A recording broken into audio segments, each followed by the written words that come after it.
And we are live. Hello, everyone. We have an amazing show for y'all tonight. Yes, we do. We're joined by the super insanely talented Mark Patton, who's joining us from Mexico right now. This Hey is everybody. so we normally just kind of give a couple minutes just for people to just jump Pull, in and say pull hi up and stuff. pull up a chair. Everybody Yeah, can pull up a chair, grab a drink. exactly. Fantastic. Maybe alcoholic beverage. Yes, yes, I have mine. I have some Miller High Life. I've Right. been drinking that recently. Stage right, just lift up. So wow, we have like Texas and Canada and Mexico going all at the same time. So we have the entire pretty much North America is on the camera right here. Absolutely. Yeah, it's very Yes. cool. Very cool.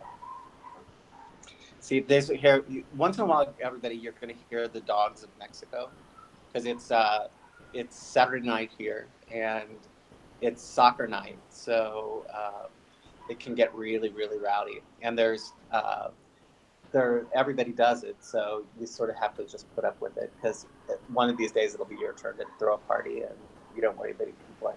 It's such a different culture, such a Oh different. yeah. Yeah, I love it though. Actually, really do.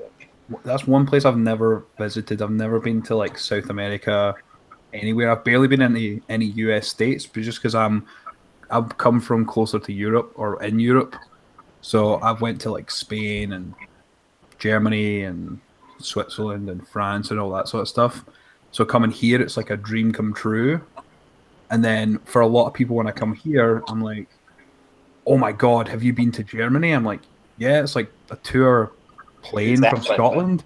And they're like, "Wow, that's so It's our dream to do your Barcelona and Mykonos. yes, And all kinds. But you know it's great for you in Toronto because there's a great, very inexpensive flight from Mexico to Mexico City from Toronto for right, about less than $300, and wow, Mexico City is like this really super rocking town. I mean, it's just electric right now, Yeah. and and it's really inexpensive. So it's like going to London, but the hotel rooms are $21 a night, and wow, and you can eat dinner for $5. Or I mean, you can spend a lot of money too, but it's really just an incredibly misunderstood city. I mean, parts of it are just horrible, but there are parts of it that are so beautiful you just can't believe it. International, really cool people in the Roma Norte or La Condesa. I'm recommending to everybody to go there because when you go to London or you go to New York or whatever, it really the money takes the fun out of it. I mean, whether yes, you can afford it or not, to pay $300 or $400 a night for a room and have to have $200 a day spending money is yep, it's out of the reach of most people actually. So and it just puts a lot of pressure on you. I'd rather go someplace where I could feel free to Yeah. spend whatever I wanted to. Yeah. yeah, So exactly. anyway, My, there's my travel guide. Come visit me in Mexico. my grandpa's actually from Mexico City. My grandmother's from Madrid, Madrid, Okay. Spain. So Yes, absolutely. Yeah, sure. Your grandfather's a Chilango. yeah. That's what they call them. Yeah, I'm married to a Chilango, so I know very much about those people. They talk really fast. They're like New Yorkers, the New Yorkers of Mexico, but they're really great people, So I'm a big fan of this country. It's like in the United States, especially, it's gotten a very bad rap, which is unfortunate because most people are pretty clueless about what it is. It's so not just, a border town and gangs and thugs and you're in danger at all times. I live in the middle of, basically in the middle of the country. I live in farm country in a place called Salaya, Guanajuato, and you know, it's it's a university town, and it's the sweetest people you've ever met. I mean, not jaded in any sense of the word.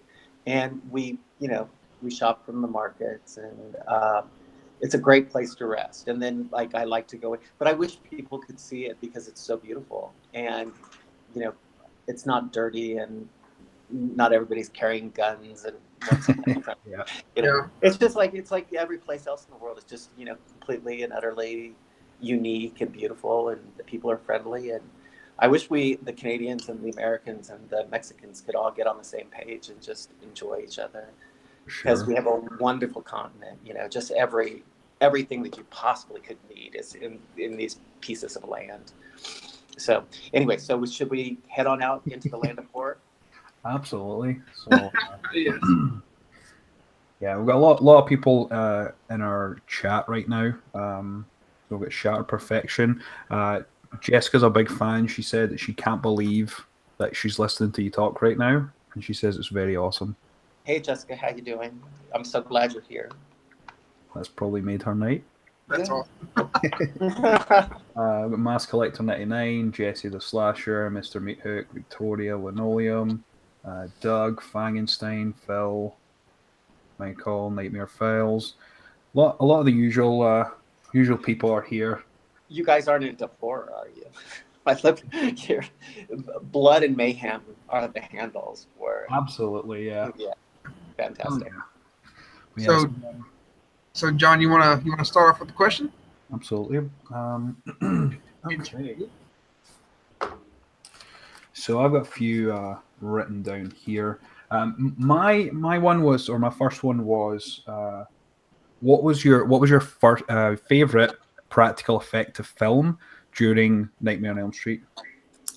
Well, my favorite practical is, each one of them are really kind of special, and Sure. and of course I was there for everybody's, and because I'm basically on the set, 18 hours a day for the entire shoot.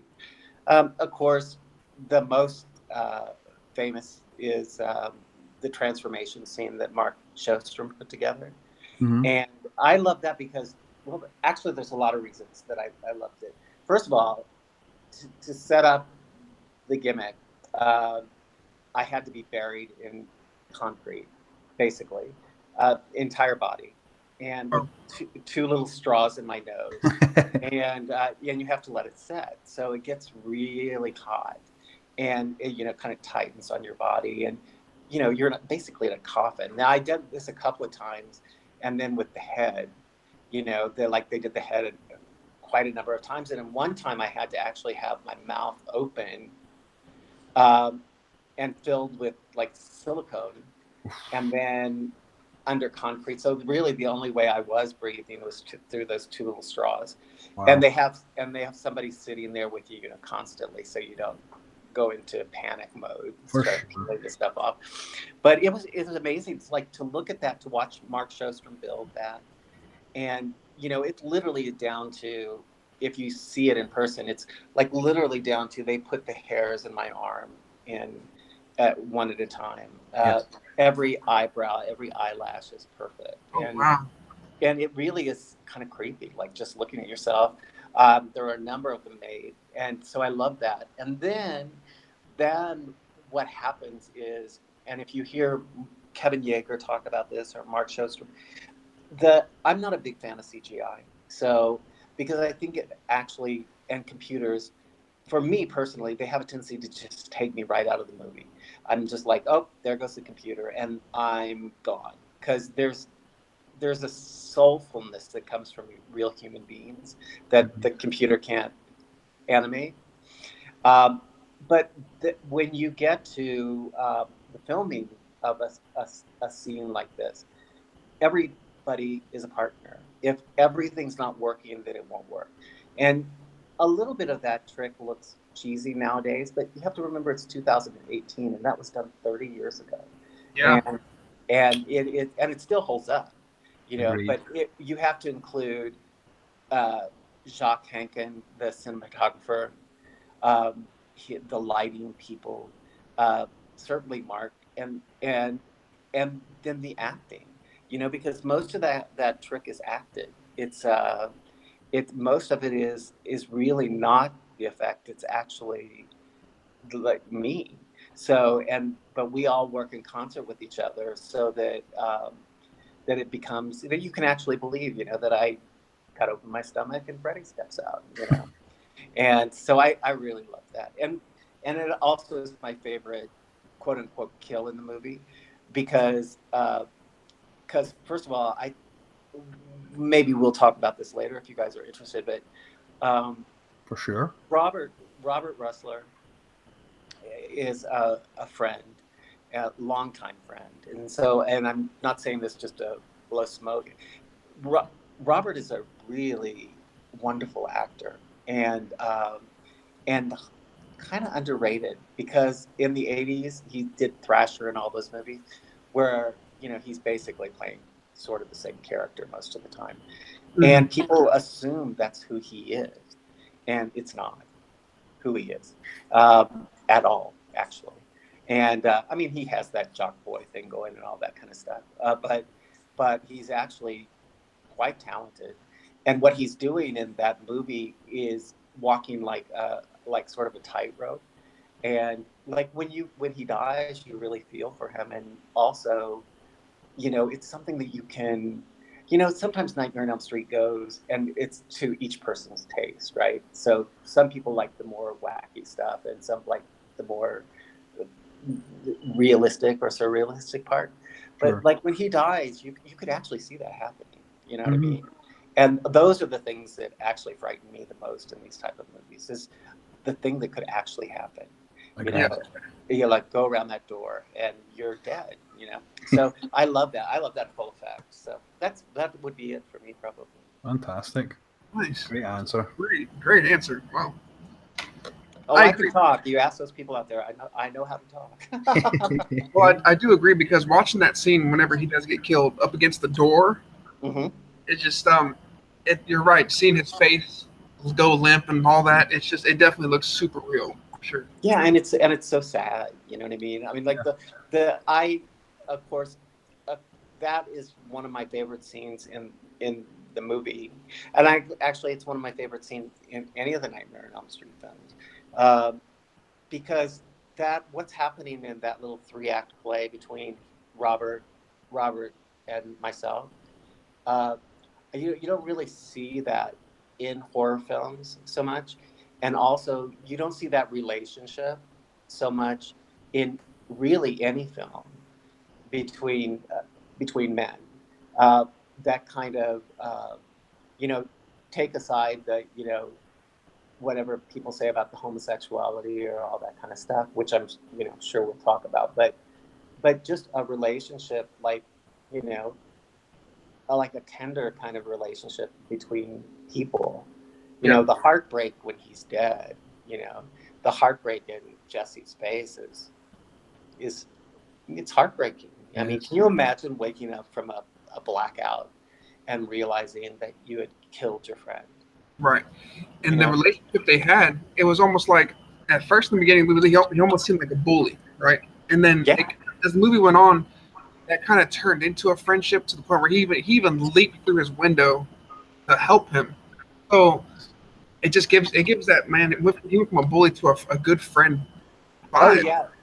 Yeah, I think it is great, and it's like it's an interesting uh, relationship in film, because Robert and I uh, have talked a lot about this, and we talk a lot about it in Scream Queen, My Nightmare on Elm Street, uh, where you know Robert first came to Jack Showstrom, uh, Shoulder, sorry, uh, the director, and he really questioned this whole relationship.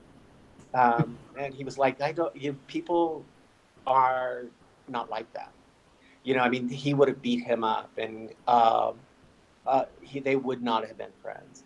But the thing is, it's like once you kick over that boundary, I had a friend just like that in high school. I mean, he was the most beautiful jock in school. I mean, he was the one that everybody, wanted to be or whatever. And I was like a theater kid, you know what I mean? And I looked like I should belong, but I really didn't. So, sort of little target on my back there. And Mike and I ate lunch together every day, and we had that kind of relationship, where it's like in public, in private. I think men are really interesting because in private, uh, like women don't really know, I think, how men relate to each other. And just like men are pretty clueless about what women do. But when you're with your best friend and the walls really come down, it's a whole different story than the act that's rolled down the street. So anyway, so I thought that was a great relationship, and I'm glad it's on film. Of course, it has uh, turned into its own. Nightmare on Elm Street 2 has turned into its own franchise, really, its own thing that's completely and utterly separate from the Nightmare on Elm Street series. That's true. It's I mean, it's a standalone movie in most parts of the world. So, and many people, strangely enough, like you're being from the EU or UK, is Yes. Nightmare on Elm Street 2 was released first in the UK. It was the first film that was released, and then Nightmare on Elm Street was released as a prequel. Is that right? I didn't know that. Yeah, and a lot of times I think the people in Europe were very accepting of this movie. It's very, very popular, and it didn't have the same, you know, dings on it that it did in the United States. And a lot of people would say that it was because Robert Englund talks about this quite a bit, of saying, it's because the Europeans are more open and all that kind of stuff, which is, I guess, is true, but not among 14-year-old boys. I don't know very many 14-year-old boys who are open, about the things that we were talking about. So, but I think the fact that they saw it first, puts it in a completely and utterly different dimension, because you don't have, of course, we didn't have, the quote unquote rules that everybody talks about when they talk about the canon of Nightmare on Elm Street, like it's Shakespeare. None of those things existed. They didn't really exist until the next film. So, to be constantly judged by that bar of something that really didn't exist in the time that we were making the movie, exactly. It's very weary. And it's like, for the real Nightmare on Elm Street purists, they can really get down into the dirt with all of this. And so it's kind of an interesting journey for me, like, to walk over these last few years. Oh, I bet.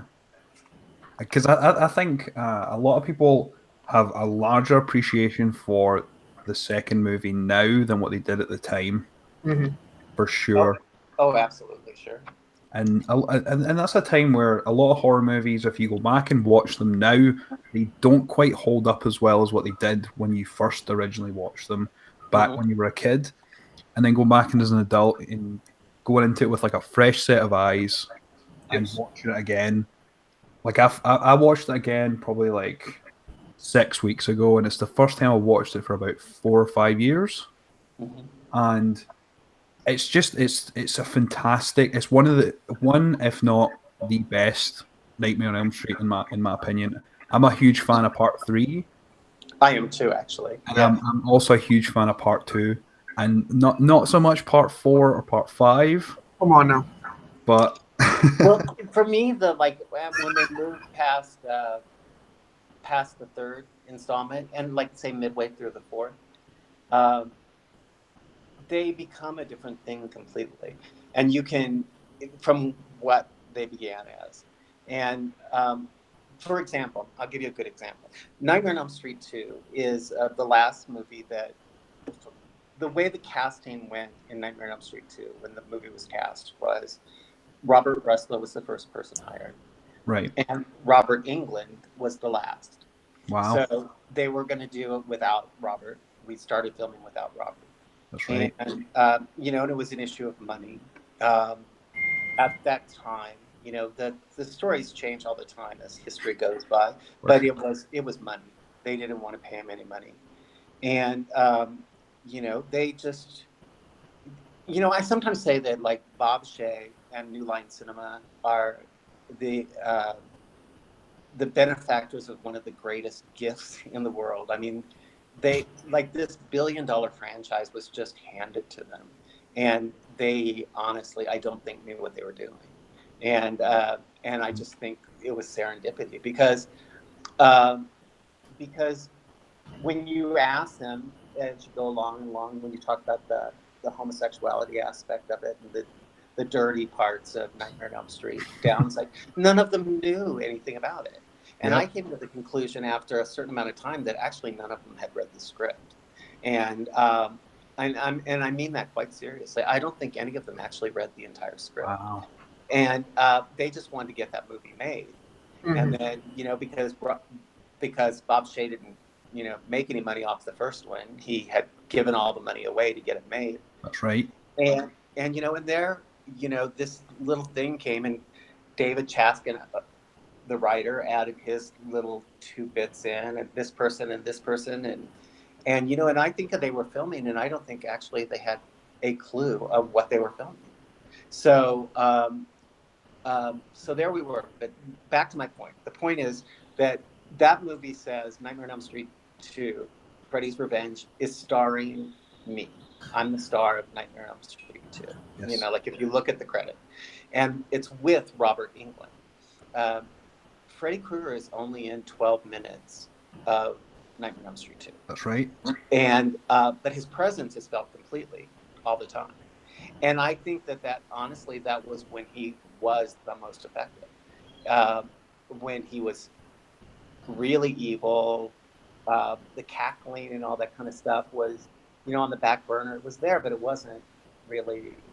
I mean, it's like the highlight, I think, of Robert's performances in all of these movies, I swear, is, many of the iconic moments come out of Nightmare on Elm Street 2. So, but I think as far as the wisecracks go, the ones that he's famous for, is You're All My Children Now. Yeah. That is so iconic. And also Help Yourself, Fucker, in the same scene. Those were really funny and clever bits inside what was a very serious performance. But when Robert renegotiated his contract, because when they needed him and they had to get him back, then the ball was in his court. So he got to set the terms of how he was going to play. Absolutely. And I think that he really took control of the series year by year and turned it into the Freddy show. And the kids of Elm Street became insignificant. They were replaceable. Like they would come on and they would get killed. Whereas in Nightmare on Elm Street 2 and the first Nightmare on Elm Street, there's a real story there. I mean, Jesse's family, his parents, yes. And that's why it holds up too, because it's a story about real people. Yeah. So, and it's like if I were to have the power to redo these movies and stuff, and I would keep it in that vein because I think it's the most effective. And I think that's why we like the first ones best because.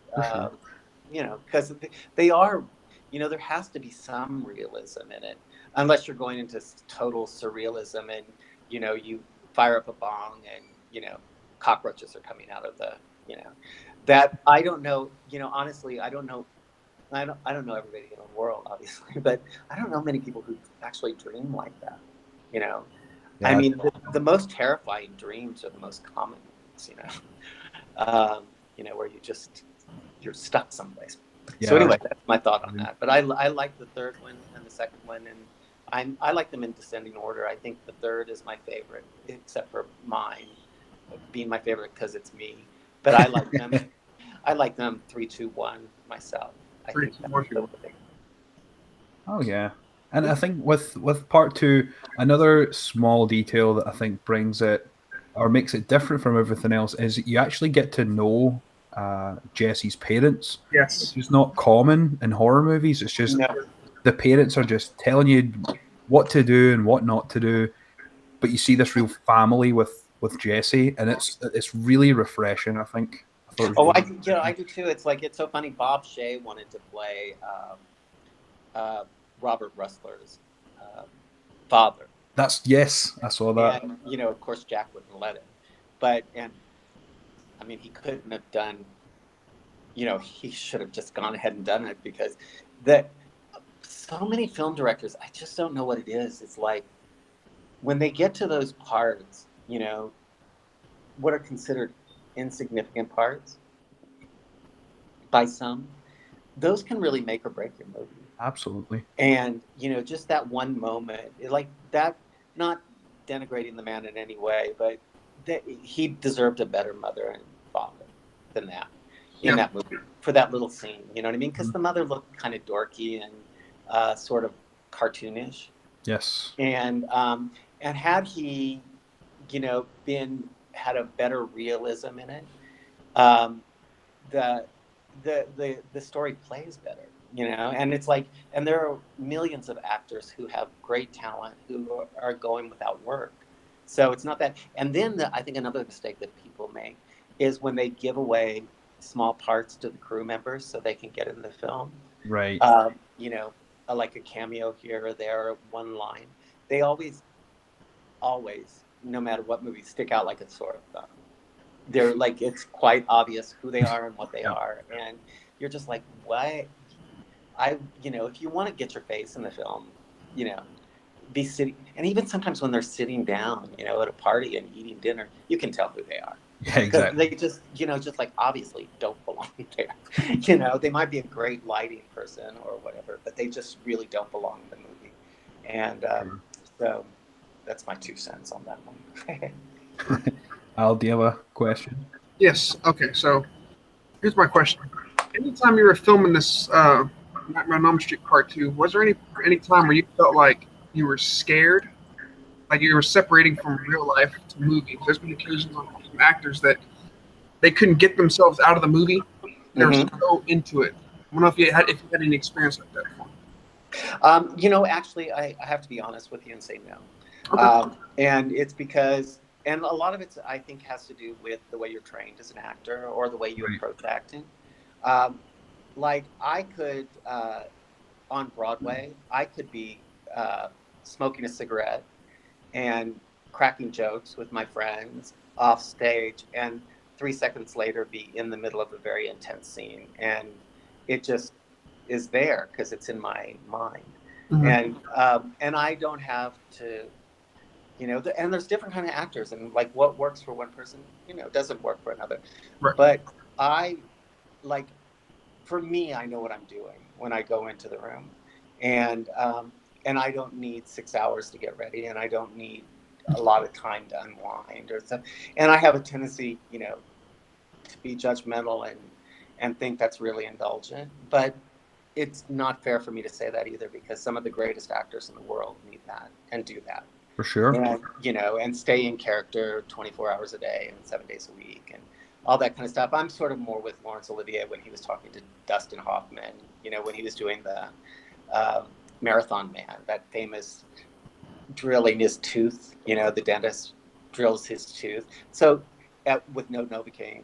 And so Dustin Hoffman stayed up for 3 days without going to sleep and all this kind of stuff. And, uh, Laurence Olivier showed up on the set, to do the Dr. Mengele thing. Mhm. And he was like, and Hoffman was just such a mess, right? And he goes, "What's wrong with you?" And he goes, like, I'm in character, blah, blah, blah. And he's like, "Boy, it's called acting." It's like, get some sleep. You Sure. don't need to stay up for 3 days to do that. But Dustin Hoffman did, and Dustin Hoffman was great. So, who's to argue with that, right? Exactly. Exactly. When I was a little kid, all we had three VHSs. Two were Disney related, and one was the Friday the 13th. Nightmare on Elm Street 2. Uh-huh. And I can remember as a child watching the little girl eat that Fu Manchu cereal and being, Right. and for some reason, like a kid, I was just always wanting to find those freaking fingers that were in that cereal box, and you could never find it. It was already in the 90s by the time I was watching this movie, and they had nothing like that. That's like a memory I'll forever have for this movie. Yeah, that girl's name is Christy. And I have this like thing with sisters. I've had a couple of sisters in movies, and they do one movie, and then the next movie they like become a soap star. Like she was on The Young and the Restless or something. I don't know which one she was, but like for 25 years after Nightmare on Elm Street.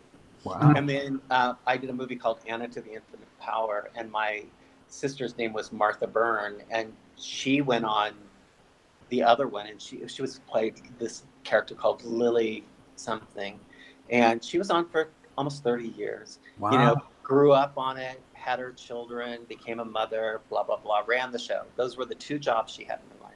And so I always think that when I think of her, and they're trying to get Christy to come to some shows just to, fill out the autograph for people. Yeah. But a lot of people are starting to make that stuff now. Like I have a prototype for the lightning bolt glasses, and we're working on in Mexico City, so I can actually make those because they're not available, And like they make the boxes now, of course.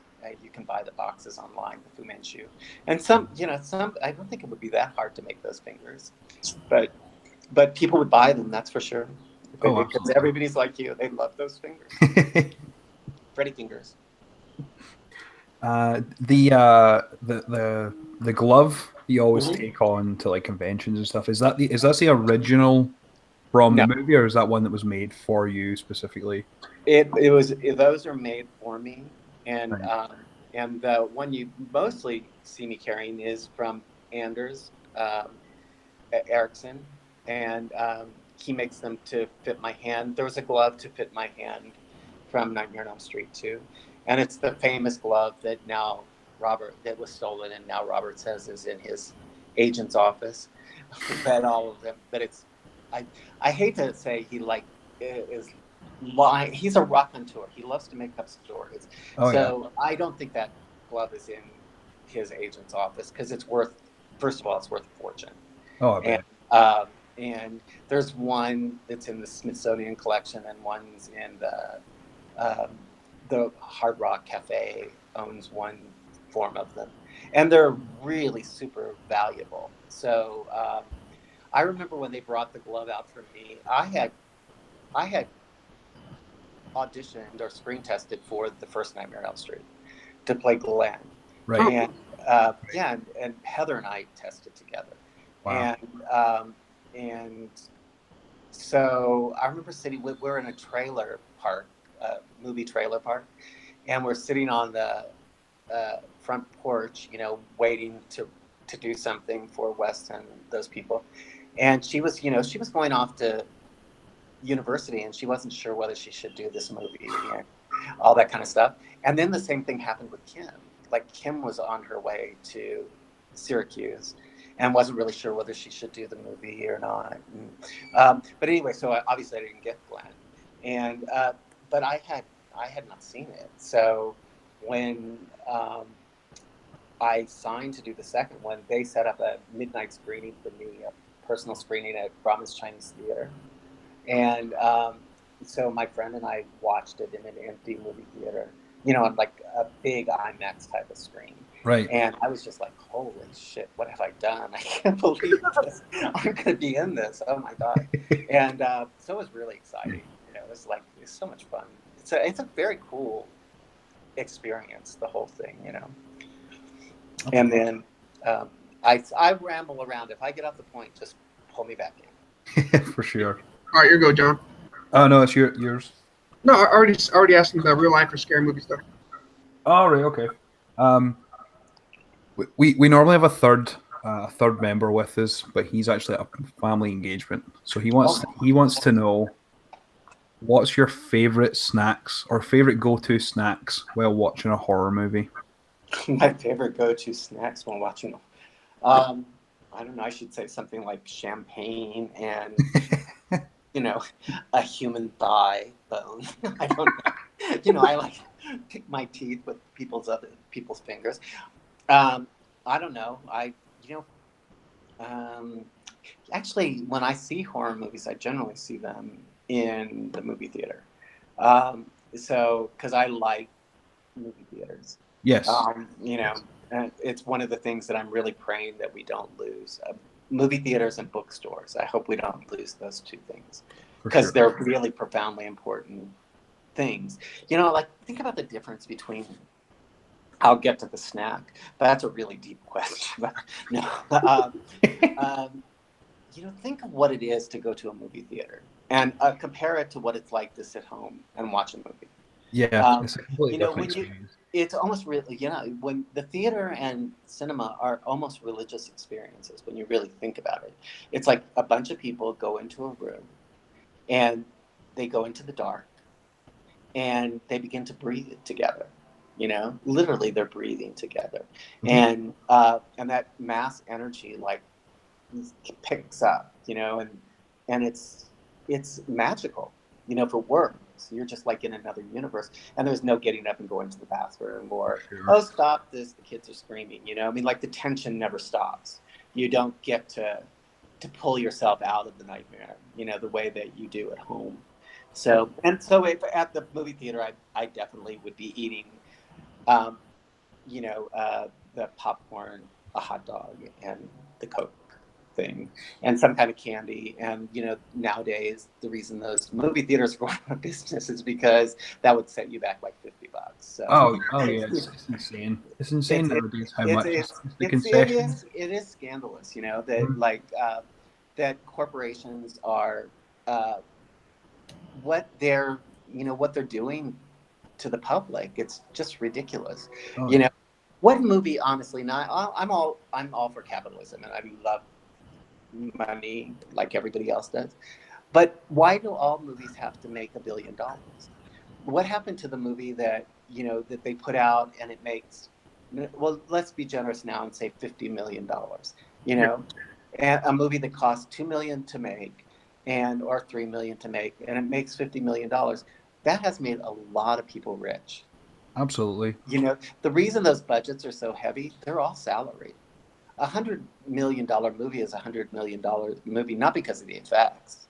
It's because the producers, the directors, and the actors are all taking the money, and only one actor is taking all the money. The rest of those actors are working for free, and you know, good character actors now can't get paid more than minimum wage, and because all the money goes to the star, you know, and who needs, really honestly, who needs to make $100 million for a movie, and who deserves it, you know, the at the cost of the movie. I mean, Robert Downey Jr. deserves every penny he gets, but if he's going to sink the entire ship, um, then, you know, I would like, I they have to rethink the film business, I think, you know, and make it more uh, user friendly, because or the fact is it's just like a profit driven thing and they'll rake the soul out of it like for sure. they do, you know. So hopefully it'll be like people like us who will save the, you know, the artistic or the magical effects of the theater. Absolutely. Oh, you got a gang of questions in the damn chat. There's well, you got a lot of fans for this movie. A lot of fans. Oh, good. Hey, everybody, how are you? Ask me something really cool and offbeat that I've never heard before. Absolutely. You want to go, John? Yeah, I'll pick some. Well, our friend Phil has asked, what props, if any, did you keep from Freddy's Revenge? Was Okay. was there any? Yeah. Oh, well, there's a story that goes with that. The One day, you know, it's really common for the stars of a movie to take uh, each other out for lunch, Yes. and you know, it's like a nice thing to do. And the bigger star in life that you are, that's the host. That's the person who hosts you. And so, one on the day that we were filming the interior of When the Police Find Me Naked, and I step inside the door, that scene was filmed over 2 months. When I'm outside the door, it's the second day we're filming, and when I step inside the door, it's 6 weeks later. So see, you get the continuity thing, right? So, but Hope had taken me to lunch that afternoon, and and Hope, we used to have a joke. She'd have a 1 martini, 2 martini, or 3 martini hair day because she wouldn't come out until her hair was perfect. And sometimes it took 2 martinis to get her hair perfect, and sometimes it took more. And so we went out to lunch, and she, you know, offered me a drink, and I couldn't really refuse Yeah, you because, don't want to say you know, no. she's drinking. Yeah, so I had a gin and tonic, and she had her martinis, and we had a great time. And then we went back, and we're shooting this scene, and you know, there's always one sort of busybody on the set, and ours was the costume designer. She was just this kind of really awful woman, and and she came, and we were in, and I guess we smelled a bit of gin, but she was like going, "They're drunk," you like blah blah blah, just screaming at the top of her lungs, and and the director's like, "Shut the fuck up, nobody cares." I mean, like, this is not high school. We're not in junior high. If they had a cocktail and they can do their job, just shut up. So, but you have to, like, one of the things about being a movie star or being an actor is you have to know where your power lies. And you have to know what cards you have and how to use them. So, and I was taught this by expert people. So Mm-hmm. this is good advice from old stars. So there's always going to become a time when they're going to ask you, if you're the star of a film, to go beyond your hours, right? And if you get into like very serious overtime, and also lunch penalties, like if they miss your lunch, it's every 15 minutes. That multiplies and multiplies and multiplies until you really pray to miss lunch, because missing lunch can give you $1,000 or $2,000. For sure, yeah. And you're eating a sandwich and just laughing all the way to the bank. But mine actually came at the perfect moment. We were at the house on Elm Street on Genesee, and they had set up the exterior, and it's when I go down on the side and peer in the window. And it had taken hours and hours and hours to light this. And I went into what's called triple penalty overtime when they were ready. So it had gone into the weekend, and I had to have overtime for going into the weekend. Plus, I have to have a 72-hour turnaround. So they can't bring me back for 72 hours after I set foot on this. It's a multitude of, and they had two choices. They had to either get me to do it and pay me all that money, or get me to do it for free, or they had to break it all down and rebuild it again. So they come to me, and I'm like, well, and I know this is coming, so I'm aware. And you always give one away for free. I'll give one. I have one in the movie that I'll give you for free, but the other time you're going to pay me. So Michael Murphy, who was the line producer, came to me and said, "Oh, this is a problem, and you know what the problem is. Is there anything that we can do for you that to make you be willing to do the scene?" And I said, "Well, I'll be happy to do the scene. That's no problem. And as my gift, I would like every hand prop and every piece of clothing that I wear in this movie to be delivered to my home." Wow. And the reason that I did that is because what prop people do and what costume people do is they sell off your wardrobe For to sure, get yeah. money back. And she had sold many of my pieces, and but I had a list of everything, because it's my script. So I got every piece of underwear, every sock. She had to go back and buy. She hated me. And so when I got all that stuff, and I kept a lot of it for a long time. Like, I gave my nephew a part of the transformation. Oh, And he had real Freddy masks, that were taken off of Robert. I had all of that stuff. And I do have a little bit of it, some of it left and it's put away, but I also give some away to the gay and lesbian film archives, and some also to the University of Missouri Historical Society. I gave them some Nightmare on Elm Street stuff and some stuff from Come Back to the Five and Dime Jimmy Bean, which is another movie that I did, and as historical documents. So I have like little bits and pieces, but I had no idea it was going to be so valuable. It's like it's all very valuable stuff. Oh, I bet the mask that Robert wore would hundreds of thousands of dollars. Yeah, the value of the glove is $250,000 to $500,000. Wow. For one glove. And I know there's a guy named Joe. I can't remember Joe's last name. Very sweet guy. And he has one of the original blades, just one blade that's broken, and that's $13,000. And then Mike Becker, has a lot of stuff, and all like tremendously valuable. So I mean, when you put it, like when I did the crowdfunding for Scream Queen, like I had a pair of shoes that were just the mock of my shoes. they were mock-up with blood on them, and it was very clear that that's what they were. And they sold for $750 in 2 minutes to Japan for, you know, a pair of $20 sneakers. And they weren't even the real ones, you know. So now making movies, they're more aware of it. The filmmakers are more aware of it, and the actors are. And trying to keep everything that you can get your hands on is a collector's game. So, you know, if you have some power, you can get some stuff. If you don't, you can't. They watch it like a hawk. So I had everything. That's the answer to your question. Amazing. And they offered me actually the Deadly Dinosaur, and I turned them down. They offered it to me for $2,500, I think, and it was like a Chevelle Super Sport, I think, is what that car was. And on its own, it was now worth a lot of money. And then adding into that, you know, the history of the movie. But I was at the time driving a Ford Falcon Futura convertible, and, you know, with no shocks. And so I thought I liked my car better than I liked that one, and so I kept the Ford Falcon because I loved those cars. So, you know. Yeah. It's amazing that you got to keep everything, but it's even more amazing that you're gifting it for such a great cause.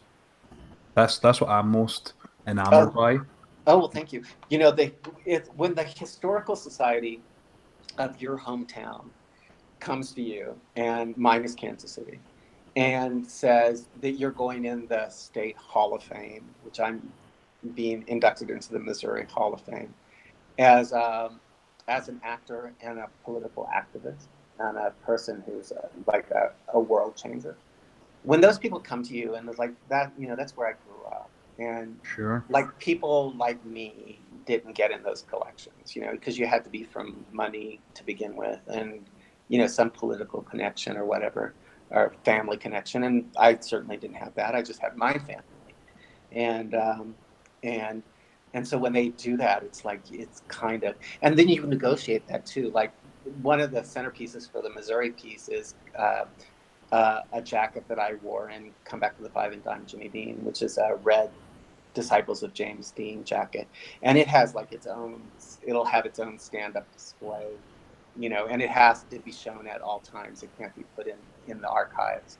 And so that's exciting. And the Gay and Lesbian Film Collective, you know, is like people are being hyper aware of that right now, and should, because the history of gay and lesbian people in the film business is, you know, there's an old saying in Hollywood that there wouldn't be any Hollywood without gays and Jews, and it's true. It's like everybody is either Jewish or they're gay, one of the two. I mean, there's some weird outliers there, but, you know, mostly they're the people who built show business. And I don't know why that was, but pretty much by and large, it's true, especially when you get into the business and you see really what's beneath the surface, where the illusion is stripped away and you're on the day-to-day, you know, building up.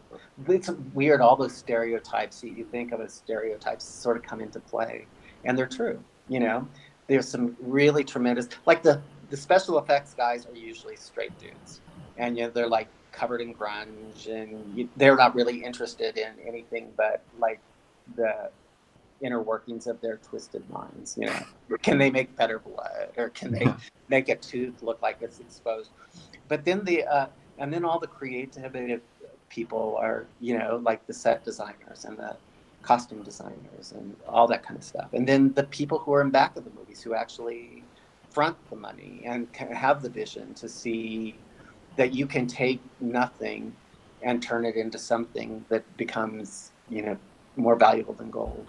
And so I think it's good that we're like starting to pay our due openly to people, you know, who in the past were, you know, really denigrated and kind of sidelined and really made to live very harsh lives to be able to do what they wanted to do, which was just perform in front of people. So that's why I gave my stuff to them, and I like supporting, you know, my community, I guess you would call it, but it's really ours. Right. Everybody can get to see the stuff. All You right. don't have to be gay to look at it. Got a question from Victoria Linoleum. She said, "Where did you learn those sweet dance moves from the Now, room cleaning scene?" hello, Victoria. I love you. You know what? Now, okay. That dance scene is the bane of my existence. I mean, it's like, uh, it, the first of all, that is really good dancing in the 80s. That is how people danced. It was Everybody danced like that. And it was not, I was not a bad dancer. I was a really good dancer. And I'm still a good dancer. I can salsa, merengue. I can do anything you want to do to any beat. And I love dancing. But Great. the dance scene is, again, okay, this is one of these things where I'll tell you where I think those, New Line and all those people are really lucky. And because there are two examples that are really outstanding to me. One is this dance scene, and the other is the scream, which is so famous, right? When the original scene was, I was supposed to stick some pencils in my nose and, act retarded in the traditional sense of the word, Yes. and not the eating Gilbert Grape version, but the more just doofus 80s kind of fool. And I just refused to do it. It's like, I don't want to stick pencils in my nose. It's retarded. So I did this dance, and at the end, I was actually dancing to Private Dancer and Steel Claw, Tina Turner. That's what I was really dancing to at the time, and they couldn't afford those. So that's when Touch Me All Night Long got laid over the top of it. But which is one of the gayest songs in the entire world. So that's like a gay anthem. It's like the YMCA. So so we get into that homo stuff that started. And so when I finished that scene, everybody burst into applause and they told me how good it was and it was just really great and blah, blah, blah, blah, blah. But then along comes Never Sleep Again, and they're all making fun of it and saying how awful it was, and they didn't, they were so embarrassed and blah, blah. And I said to Jack Shoulder, and I actually do say it to him in the documentary also, it's like, okay, now, excuse me if I'm wrong here, but you're the director of the film, right? And it's going to have your name on it. And if I was so horrible, why didn't you tell me and say, why don't we reshoot this? Because this is not working. But they still do that. It's a weird little dance. And it's the same thing with the scream. I mean, I screamed for 2 solid months and I heard nothing but high praise for it. And then bang, the movie comes out, and Jack's like, I don't know where that was coming from. And it's like, well, if you didn't know where it was coming from, you needed to stop me. You were supposed to protect me and tell me, hey, that's not working for us. But nobody ever did. They just thought I was great. It wasn't until people started getting down on those aspects of the movie that they slowly but surely shifted the blame over to me. So now I love the dance. I do the dance on occasion for money in hotel rooms privately. Bring your credit card and we can get down. And but my favorite experience of the dance is I was in Kansas City at Crypticon, and these 4 soldiers came in. They were Marines, and they were all good friends, and they had been in Afghanistan together. And I think one of them was gay. I'm not really sure. You couldn't really tell. I mean, these were big burly soldiers, right? And they did the Jansi dance every night before they went to bed in Afghanistan to keep themselves safe. Wow. Right? And they came to tell me that, and it's like that was their protection. And I have some other people who have sent their brothers off to war with that thing, and and we have in the documentary, we have one scene where it's at a club in New York City, and half the club is dressed like Jesse and the other half is dressed like the coach, and they're all doing the dance together. So, in a gay bar, it's kind of fabulous. You're gonna love it when you see it. But yeah, people like that dance, and now I like it too. I hated it for a minute, but then I got a sense of humor about these things because this was the 80s. This is an 80s horror movie that we're dealing with here. And so there's some dorky things in it, like the bird, Yeah, poor the bird, part for sure. poor bird. That man, it was his last job. He had been a prop master, stunt guy for like 50 years, and that bird was his last hurrah, which is kind of sad. He provided the bird and the scary rat in the locker, the little mouse. Yeah, he really didn't show up for work on those days, but the bird now is kind of funny, I think. Yeah. Although I will say, it's like interesting. Like maybe my mind is too active, right? But I thought, even at the time, I thought, God, Jack, you're a fool. If you want to parody a movie, right, which all directors want to at some point parody something in their film, you should have done the birds right there, because you had the icy blonde. I mean, you could have done the whole Hitchcock thing with, Hope Lang's the icy blonde. She was a Hitchcock girl, and make those birds really ferocious. You know what I mean? Because it's a dream, right? So why not make them, blood running out of the thing? But then they got that little damn parakeet, and the heat went up in the house, and Mom went through menopause, and so did Jesse. And so, but anyway, but now it's cute because it's like so corny, Yeah. Here's another question. Hey, John, do you mind going down the chat, or do you have any questions yourself? No, we can go down chat. All right. Yeah. This is from Doug Jovostis. There's actually a few people that kind of asked a similar question, but just different ways. Did you ever feel anything special during the love scene between Jesse and Lisa? Doug. Yes, of course I did. First of all, I love Kim. Yes. Kim is like a really, really super dear friend of mine. And, I wasn't like, I didn't crawl out of the womb singing show tunes, I like girls,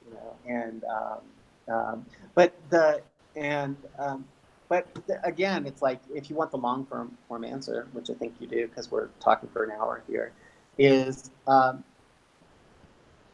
that there's a couple of moments which, if they were doing the Me Too movement thing right now, this moment would have been on the front page of your newspaper. And it just shows you how much things have changed. When Kim and I were hired, they took us to a room which was above Spago, and an office room, and they wanted us to make out like we were having sex, to see if we could do it, if it was capable, if both of us were capable.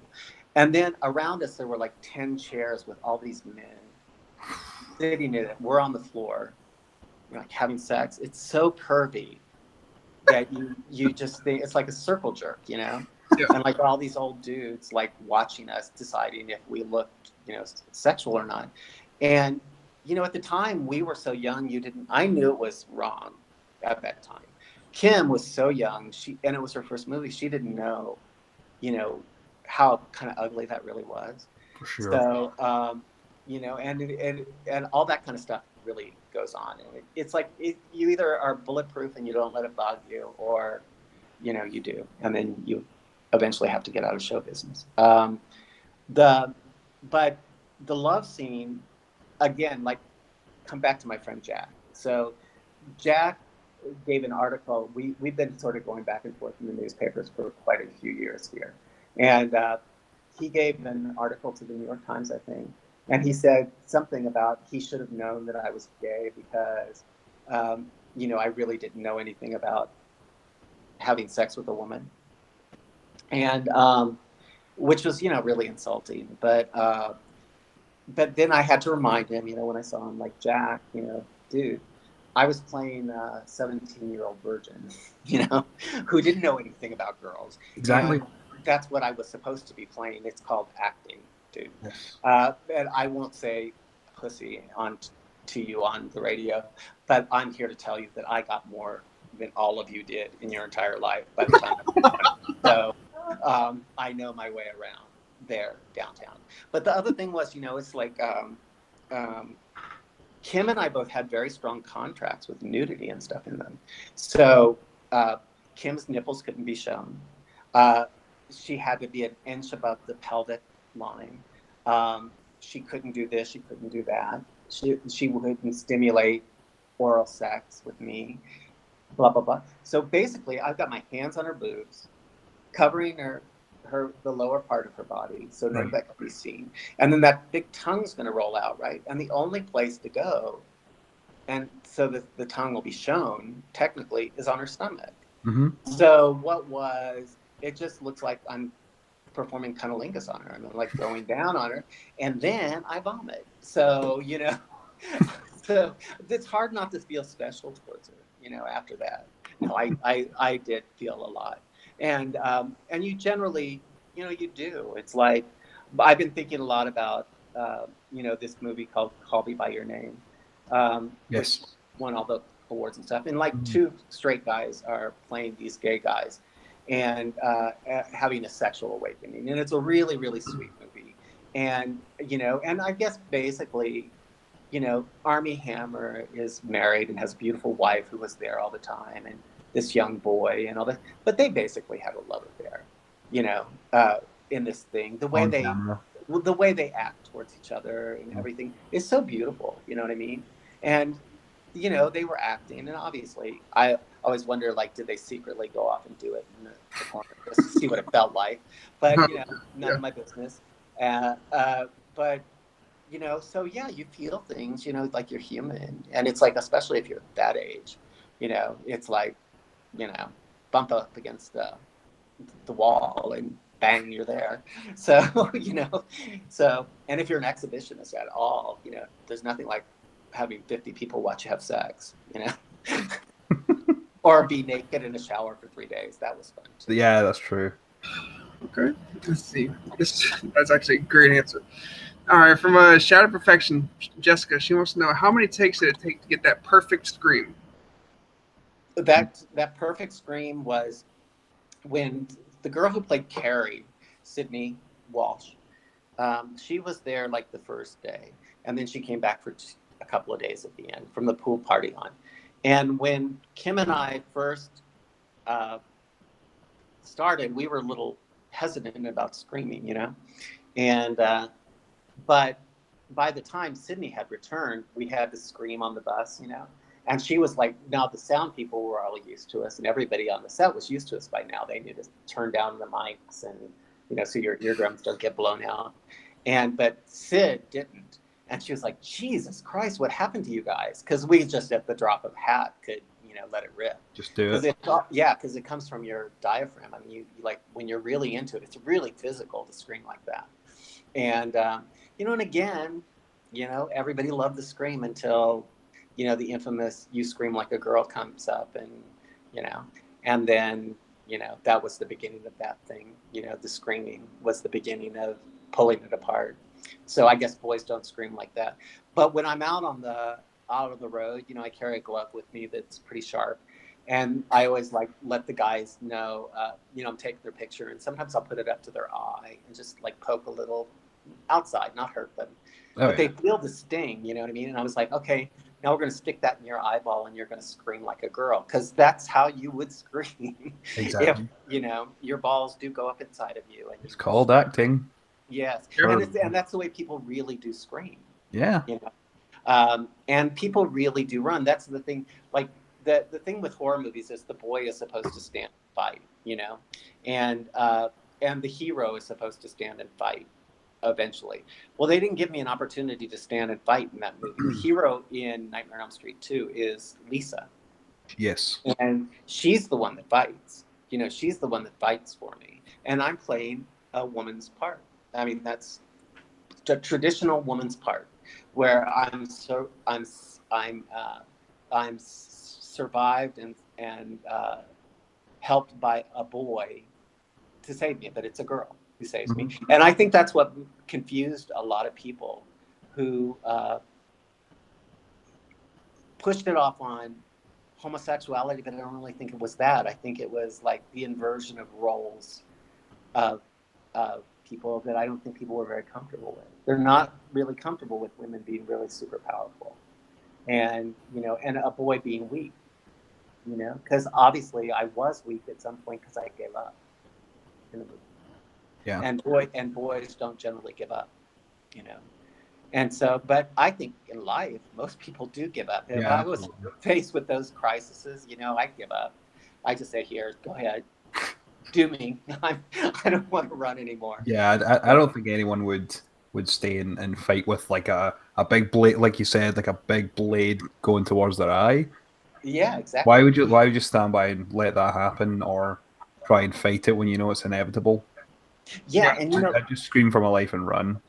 yes, of course you would. But And there's no shame in that. like if I know we have more questions, but I'm going to transition on that to. No, I'm not. I'm going to wait and see if somebody transitions for me. So that's the answer to that question. Fantastic. Do we have another one? Sweet. You got. There's a guy in here. His name's Bill Nugent. Apparently, y'all shared a Coke. And But Bill Nugent is one of my dearest friends in the world. Oh, And amazing. Bill travels with me to Nice. like probably 60% of the conventions that I go to, and has like been a tremendous supporter of me throughout the time that we've known each other. How Bill and I met was actually there. You know, there are no NECA figures of Jesse, and none, and that's actually by contract. So, and when you Sounds see right. Never Sleep Again, you'll find out why. Ooh. But so I had a contest of who could build the best Jesse doll, and the prize was that you had to come to Days of the Dead in Indianapolis. I think that's where it was, and present your doll, and then it would be voted on online who would get the best, and the winner got to go to. I paid for them to come to a convention of their choice, and you know, and sit with me and get their own hotel room, get an airplane, and get treated like a star and Fantastic. enjoy. And Bill won, and Nice. and he created the entire like Grady's bedroom transformation scene, and he just kept going. I mean, all the posters were teeny, but they were correct, and the wallpaper was correct. Everything was perfect. Wow. A little bird hanging off the side, and he overwhelmingly won this thing. And unbeknownst to, you know, he or I, Bill's actually in Scream Queen quite a bit. He had like some sort of relationship with my character or me personally in life long ago. It was like kind of a touchstone for him at a really important time. And through the magic of whatever serendipity happened, we just ended up being best friends. So there you go. So that's Bill Nugent. Yeah. So Bill, do you have a nice question? And you can have a Coke. Everybody knows my Coke addiction. That's exactly what we did too. This is as bad as it gets, kids. This is it. I'm crawling in the gutter for a Coca-Cola. And you mentioned there about Never Sleep Again. Uh-huh. If my calculations are right, it's about 25. Was it 25 years since Nightmare on Elm Street 2 came out? Was when they approached you to do the interview. Yeah. I saw an interview that you'd mentioned that they found you on a dirt road in Mexico. Yep, they did. I left show business like quite intentionally. Not right after Nightmare on Elm Street, but pretty close. Like they'll say that I had the shortest movie star career of anybody in the history of movie star careers. But I had films I was offered, and I really had to walk away at that point. And because I was really, I was super disgusted. And I was disgusted with my life. And I was disgusted with what I perceived my life was going to be. And there was a really important time in history. You know, AIDS was just showing up in its full unthrottled glory. I mean, it was like you young guys and younger people, you just like really have no idea what it was like when a plague, and that's what it was, wipes out a whole generation of people. You just, unless you were there, you really honestly can't fathom it. It would be like me saying to you, "Hi, how you doing?" And you look like you look today, and 6 months later, I meet you on the street and you're an old man. And I mean, a really old man. You look like you're 90, in 6 months. And I know that I'm not going to ever see you again because you're going to be dead in 2 weeks. And there was a whole generation of people that went like that. And that's what was going on when Nightmare on Elm Street 2 came out. That Right. just really had just shown up. And you couldn't, and they pushed people way strong back into the closet then. It was kind of, accepted, socially, not professionally. But all of a sudden there was a litmus test of like being straight in the movies. And, and a lot of it had to do with, you usually, for a television series, you're signing like a 7-year contract. For And sure. the first year or two, they're putting a lot of money into you to make you a star, and then they want that 5 years. But with this disease, they thought, we don't want any gay people because they might, die on us in the middle of this thing. Or you couldn't get insured, even though it's illegal to test your blood. In Hollywood, they can do anything. So by and large, like the doors were shutting. And people dealt with them in totally different ways. And I dealt with it in my own way. And I thought, I deserve, I, honestly, I never had a problem with my own personal sexuality. I thought other people had a problem, and I knew that from the time I was a little guy, that somebody else had a problem. I didn't.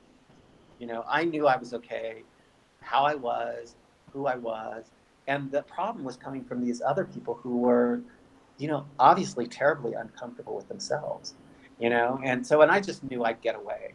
So I got away, and I came to, really what is the most homosexual business in the world, and also the most homophobic. So,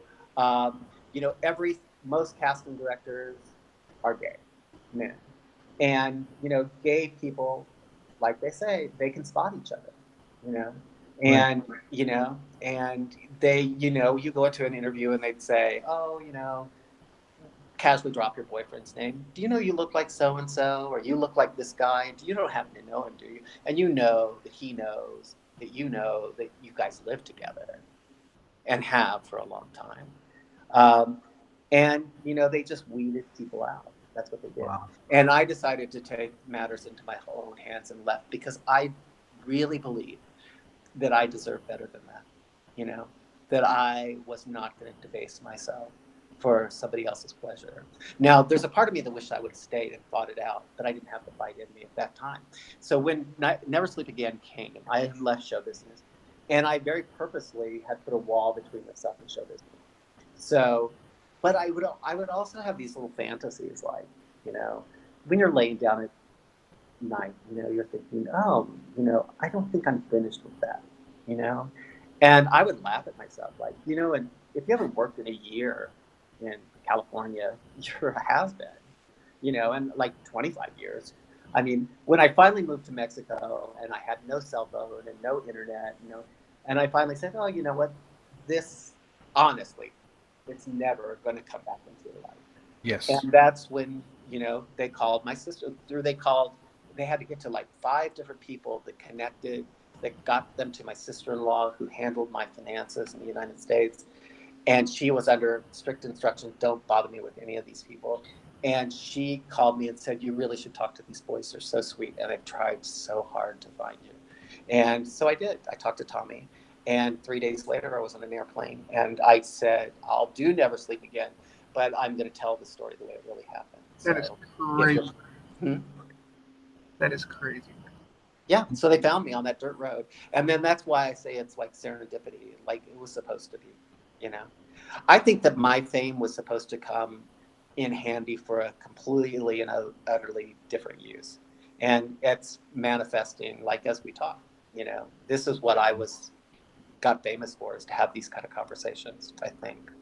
So, and now, now I've started making movies again, and I have my own documentary coming out, which has, been such a journey. It's been an amazing, amazing journey. It's taken, really 5 years from the inception, 3.5, 4 serious money-filled years. Yes. And it's a fabulous movie. And I think Roman and Tyler, the directors, are, I think they're a little scared right now. I mean, I think they've gotten to the point where they're afraid to drop it. and it's going to have to be dropped. You know, I mean, it's been recut like 6 times, and you know, it's, at a certain time, you just have to go like let it out. And it's perfect movie for a perfect time right now with all of the stuff that's going on. It's a very perfect movie to place as a metaphor to see honestly just how and deep the self-hatred of people is, the fear of people, of using power as a weapon against people when you sexualize them. It's about all those things. And then it's also really fun, you know, because it's like, it's hysterical. I mean, we have everything. We cover the waterfront. And then we have like these boys who like over-identified as Jessies, and they tell their stories about how Jesse affected their life, how they held on. So I have so many people that come up to me, guys, generally, obviously, and say, you know, very quietly, they were like, "You were my first boyfriend," you know, because you were the first person that I ever saw in a movie that I felt like would like me back. So you were my secret crush, you know, and like this is not like a once in a while thing. This is like every show. And every day I open the mail and there's somebody who tells me that like that Jesse helped them not blow their head off, basically. Mm-hmm. And you know, it's pretty powerful. And then when you get into the documentary where we start to dissect what happened, and it's like you see it in Never Sleep Again too. All these guys are like just going like, no, I didn't have a clue. And it's almost like they're like in junior high again. Yeah. You know? And they're going, no, I didn't know, and I didn't know. And it's like, boys, you work in Hollywood in a homo-infested city. If you don't know what a gay person is by now, you're never going to know. And again, I'd like to say, did you read the script? I mean, you know, like Marshall talks about it a lot in our documentary about like, okay, I'm in a jock strap, you know, and I always say this is my line. He's standing there playing with his balls in the office, you know, his basketballs and his tennis balls. He's just scratching his balls. And, you know, there's a naked boy in the shower and he's going to go rape him. And then, you know, he gets possessed and slung up on a wall and beat to death by, you know, in a bondage situation. Yep, with a towel.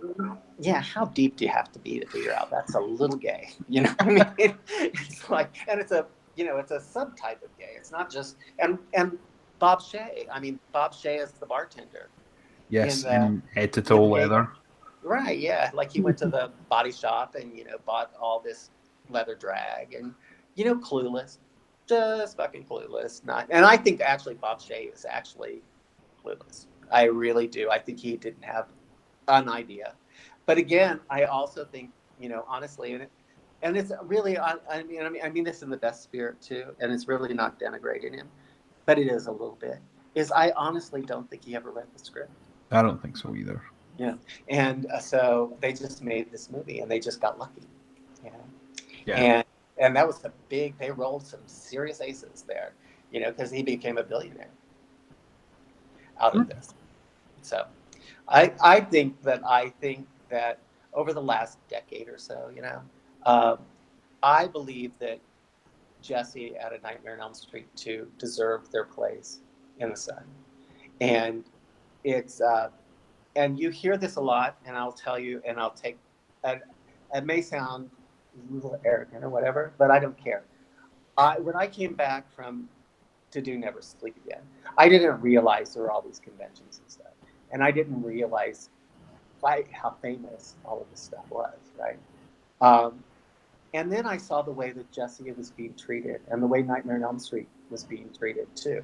And I thought, this is bullshit. You know what I mean? Like most of these people are just repeating something that they heard somebody else say and they don't even know what they're talking about. So yeah. I decided to take Jesse out of the trash can and brush him off and present him and present this movie in a new way. And I went on the road for 5 years doing that. And you could see, ask any of your Fred heads, you could see the tide turning with each convention that I did. And all of a sudden, when I first started going, certain guys wouldn't ask for my autograph. They'd give me the stink eye or the fish eye while they were getting Tim's, like, don't want his. And, I have long crowds, and I travel all over the world talking about this stuff. And, Jessie is, the number one scream queen in the world most of the time. And this is absolutely the most written about and talked about of any of the Elm Street movies now. And where you used to would type in Nightmare on Elm Street 2, Mark Patton and see faggot, cocksucker, all of those horrifying things to read about yourself. And now it's replaced with successful personal advocate. Yeah, personal advocate for gay and lesbian, iconic, and invited into the historical societies of life. Exactly. Yeah. So I feel like I own Jessie, and if nobody else wants him, I do, because I think he's good. I don't have any more questions, John. I'm out. Yeah, I think I'm out too. The main thing I think we all want to know is, when do you think the Scream Queen documentary will surface? Well, if you take guess, I would say if it's not out by early fall, there'll be 2 dead homos in Manhattan, because I'm going to shoot them both, because I because I can't do it anymore. It's like I go out on the road and I talk about this, and we've had set dates where it was going to go, and then it didn't. And there were really good reasons why it didn't, because somebody would show up, like my makeup artist, and Danny was everything that a makeup artist was supposed to be, and he knew from the minute he read the script what was going on, and he started preparing me for it, making me lift weights and all kinds of stuff, and he wouldn't let people talk to me. And when we showed up at the gay bar, he was like, get him a trailer, get as far away from this as you possibly can. And he was just a good guy. So when he shows up, you've got to put him in a movie, because he understands, and so we had a couple of experiences like that. And then we had this crowdfunding thing, which was, the people were generous enough to give us $60,000. That we had more money to work with, and the big deal about this movie was editing, and the sound editing, very especially, because it was all shot live. And so we had 185 hours worth of film, and it all had to be scratched, by hand. So, and corrected and everything. But, I really believe it. I think by fall, I'm hoping it's my birthday present. They say to me, okay, at Thanksgiving, we're going to do it. We have to go to certain film festivals by contract for people who gave us money. And that's a good thing. I'm absolutely certain that Hulu or Netflix will buy it almost instantly. I mean, if I was an executive at Hulu or Netflix, I'd buy it just on the title. Scream, Queen, My Nightmare on Elm Street. You cover all the bases there. People will be like, Scream Queen. Oh, because people think I'm in Scream Queen, the television show. And so it's just an iconic, oh, that's perfect. And I think people would watch it. I think you would buy it just for that title, but it's a good movie too. So I'm hoping really soon. Please pray for me, because I can't talk about it anymore. Okay. Yeah. I mean, with people, I just feel so embarrassed at this point. It's like, oh yeah, blah, blah, blah, blah, blah. But it really is there, and it's really beautiful. So call Roman and call Tyler at Scream Queen Doc and tell them to get it out there. No matter what it looks like. It's going to be everyone in the chat. Yeah, exactly. So you have some nice words from some people that are watching in this chat for you in the show. They want to tell you something. You have Queen Cujo. She said she loves you. Oh, thank you, Queenie. And Doug, he says, you are awesome, Mark. Don't ever doubt yourself or feel bad about yourself. Thank you, Doug. I've learned to, my brother came to see me speak one time and in Kansas City, and my older brother, and he just got incensed because he never realized the backstory of any of this. And he was like, I wish I would have known, because I would have gone and kicked that guy's ass, right? And, kind of brother. So, and I said, it's okay, Randy, I can kick his ass now, because I grew up, and I am a tough guy now. And my toughness I'm using to protect other people from ever having to go through this kind of crap again. Yeah. Incredible. So, yeah, but thank you, because I really feel, you know, I really feel like this was all a gift to me, you know, and I think I never dreamed when I went and made that movie and I auditioned for it that it would be the song of my life, you know. Mhm. And it's the same with Come Back to the Five and Dime Jimmy Dean. The same. I may not have made a lot of movies, but I made iconic ones. Every one Absolutely. is Yeah. iconic and is in the history books.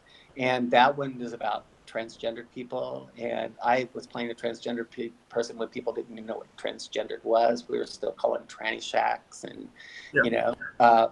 But it's a beautiful, beautiful movie too. And I really think, you know, that I was, you know, I think we all have little karmas and whatnot, and that this was mine, you know, and it didn't turn out the way that I thought it would. You know, I thought I was going to be famous in a penthouse, you know, and I had that in me. I could have probably done so, uh, but I chose something else in that crisis moment, and there's a lot of times I damn myself to hell for doing it, but I chose my soul and my self-respect over worldly fortune, and that's what I did. Yeah. And I'm grateful that I did, because I'm still alive. Yeah. Absolutely. Mhm. Absolutely. And this is from Hammer. He says, "We are a passionate fan base, and we grew up loving you and the genre, and you are important to the whole franchise." Thank you. I absolutely love the Nightmare on Elm Street fan base. And well, there are certain Freddy cosplayers that I can do without, you know, because like, no, not really. I'm just joking. But like some of them, like the cosplayer guys, they get so serious. Like I have one, and I shouldn't say this on the radio, but I will anyway. And he'll know who it is, and he'll laugh at it. But he called me one time, sent me a note about what color of shoelaces Robert was wearing in Nightmare on Elm Street 2 in his boots. And so I thought, what the fuck are you talking about? I have no idea what kind of shoelaces he's got, you know, and they know everything, like every little Details. paragraph.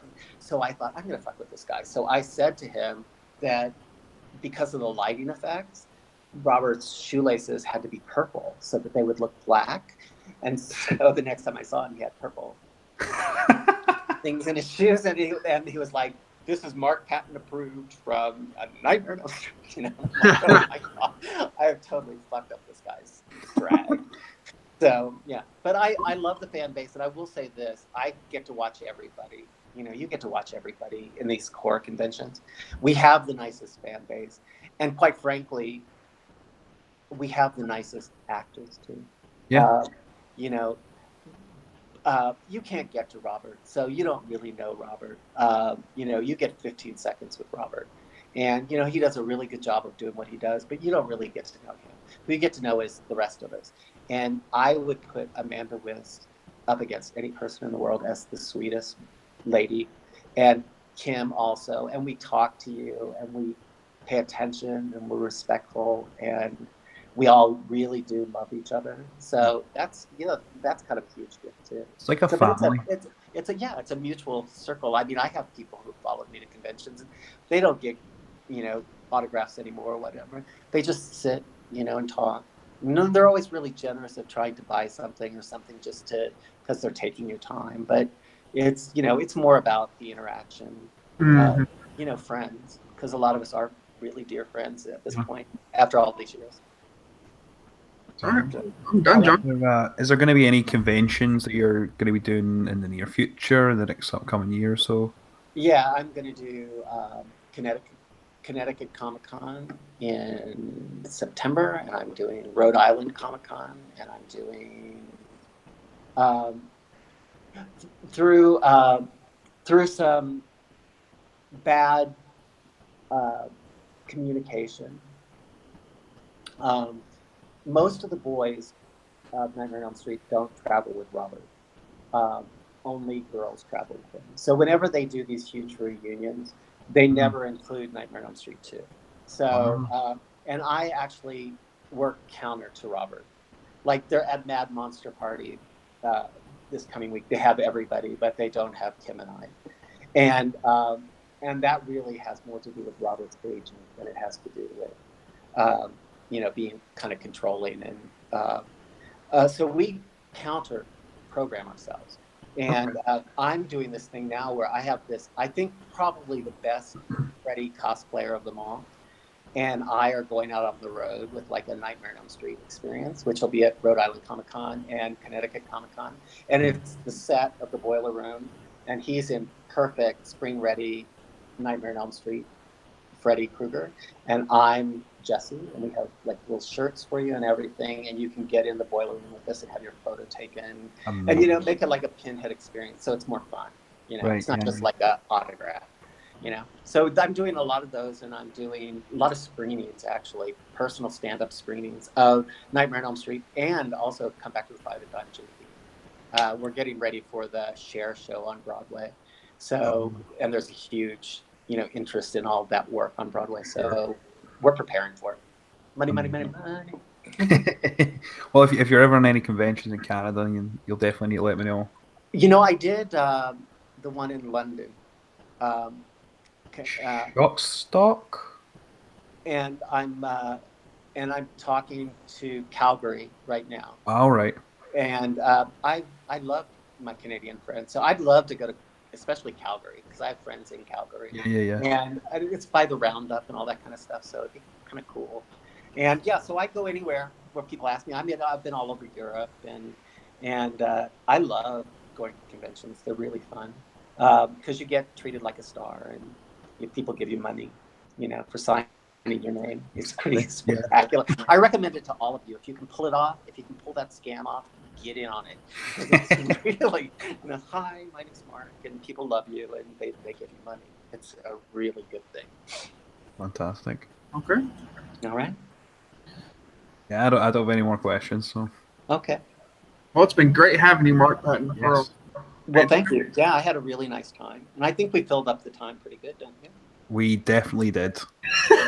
Exactly. But all right, I would say to everybody, and please come and visit me on Facebook, which you all know right now that Facebook is really hateful, and so I try to avoid it. I mean, I post things, but I try to really avoid it because it's just too fucking nasty and too disheartening. But sign up there because that's really me. And then also join me at Mark Patton NOES2 on Instagram, which is like a breath of fresh air because there is no politics. And it's just beautiful pictures, and it's like looking at a magazine. And we have and then I can keep in touch with you about all the things that are coming up.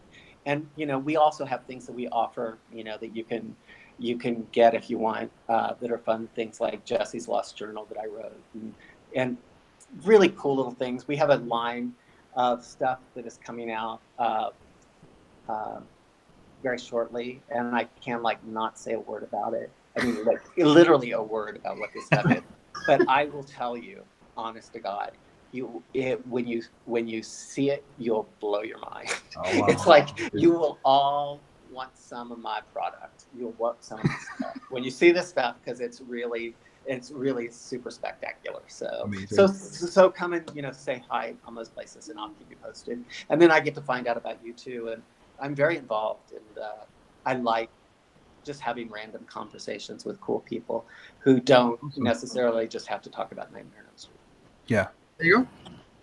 Okay. There we go. Are we done? Thank you, everyone, for joining us. See you later. Thank you, guys. It was a blast.